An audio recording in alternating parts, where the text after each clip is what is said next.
Olá a todos, eu sou Maurício do canal Entre a Solidão e a Solitude. Hoje eu gostaria de falar com vocês sobre um tema muito pertinente. Por exemplo, se você conhece uma pessoa, você conhece julgar essa pessoa à primeira vista, se ela é boa ou não? Se ela é aprazível ou não? Interessante que à primeira vista, quando olhamos para alguém, nos simpatizamos, né? E falamos que essa pessoa é boa, porque nos sentimos agradáveis, né? Na verdade, nos sentimos confortáveis na presença dessa pessoa. Então, com isso temos o costume de falar que essa pessoa é boa, porque ela na verdade nos dá certo conforto. Mas o interessante é que, por exemplo, quando você conhece uma pessoa, muitas vezes ela pode até te controlar e você não perceber, né? Ou seja, essa pessoa ela dá pequenos sinais, mas como você, né, fica deslumbrado por essa pessoa, você não vê os sinais. Todo mundo, quando se conhece, algumas pessoas dão sinais de que elas realmente são, por mais que não queiram demonstrar algo que é relativo à sua personalidade.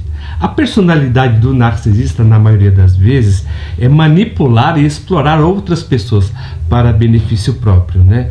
Ou seja, esse abuso muitas vezes é sutil e você muitas vezes entende que é uma espécie de favor que você está fazendo para ele. Concordo que na primeira vez ele lhe pediu sutilmente, né? Aí você faz, né, com toda inteireza, né, de coração, como um bom empático que você é. Porque o ser humano, na sua natureza, ele costuma ser empático. Mas o interessante é que, como você, na verdade, se entrega, né, nesses atos de bondade, vamos dizer assim, mediante a sua empatia, para o narcisista é totalmente normal ele abusar, na verdade, da pessoa que é bondosa para com ele. Porque o narcisista ele tem um traço, na verdade, de psicopatia. Mas o interessante é que ele demonstra isso, me perdoe, de uma maneira totalmente sutil. Quando ele lhe conquista, na verdade, ele também demonstra, mas só que ele tenta se controlar. Porque ele sempre vai fazer, na verdade, para te conquistar, o processo de love bombing. Depois do love bombing, depois que ele te conquista, ele vai fazer um processo de gaslighting. E quais são, na verdade, esses sinais ocultos? O interessante é que uma das primeiras características é o gaslight. Ou seja, eles vão distorcer a realidade, eles vão negar fatos, fazendo com que você negue também suas próprias percepções acerca da realidade. Sabe, é aquela coisa que ele vai falar com você: nossa, amor, você está vendo demais, calma, relaxa, você está muito neurótica, né? Você está viajando, nossa, isso é coisa da sua cabeça, eu apenas estava conversando, é você que vê demais. Esse é o aspecto mais leve. Depois, com isso, quanto mais ele isola essa pessoa, mais ele vai tendo domínio sobre ela. Por quê?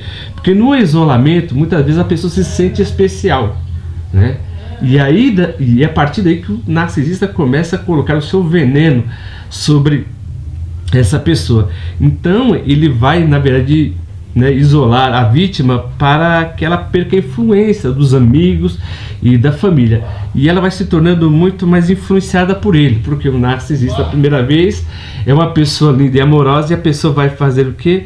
Vai ficar totalmente encantada, né, pelos encantos dele. Então a pessoa vai entrar no processo de devaneio.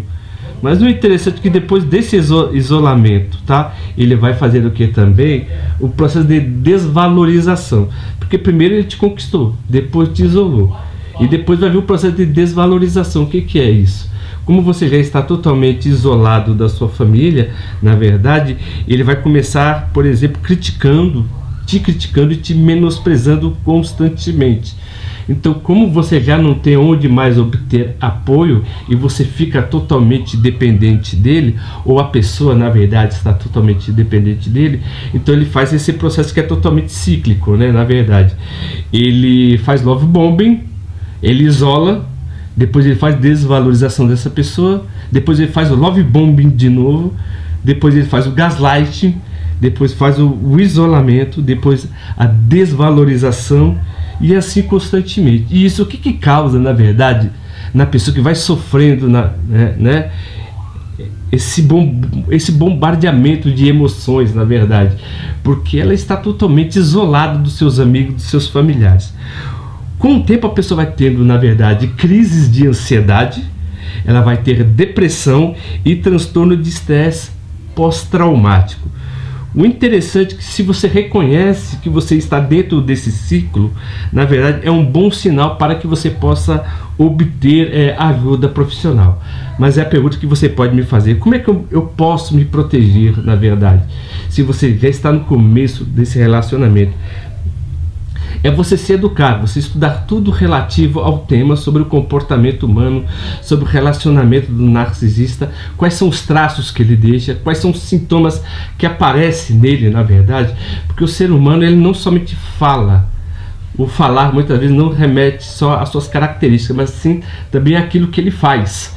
Na maioria das vezes o que a pessoa faz fala mais alto do que aquilo que ela conversa, na maioria das vezes, tá? Então é sempre bom você estudar e ter uma educação para saber como você pode diagnosticar um narcisista no seu relacionamento.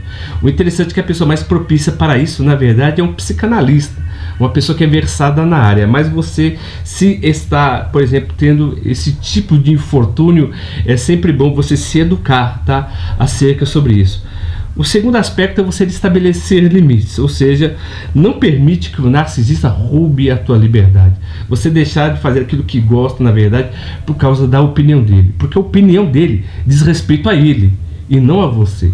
Ele está falando do universo dele, ele quer que você se molde ao universo dele, que você se sinta, na verdade, ou na verdade, né, ele quer que você se sinta pertencente a ele e a ninguém mais. Então, quando a pessoa se sente totalmente pertencente ao narcisista, ela se torna totalmente codependente emocional, e é isso que ele quer fazer. Ele te isola, na verdade, para te afastar das pessoas, te afastando dele ter o controle.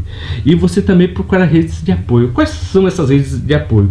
São seus amigos, são sua família, são seus familiares, na verdade, né? E você também buscar um suporte emocional, um terapeuta ou um psicanalista também, que possa também te orientar acerca do que você deve fazer para se precaver, na verdade, desses sinais que na maioria das vezes são ocultos e que as pessoas não percebem a princípio, porque quando vê no final, ela já está totalmente já inserida nesse jogo mental, do qual se torna quase impossível de se desvencilhar.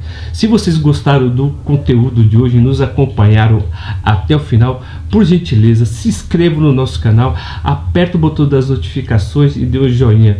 E eu peço que, para que vocês, né, curtam, compartilhem, na verdade, e publiquem o nosso canal, né? E com certeza sempre eu agradeço o carinho e a atenção de todos que ficaram conosco até o final, e até o próximo vídeo.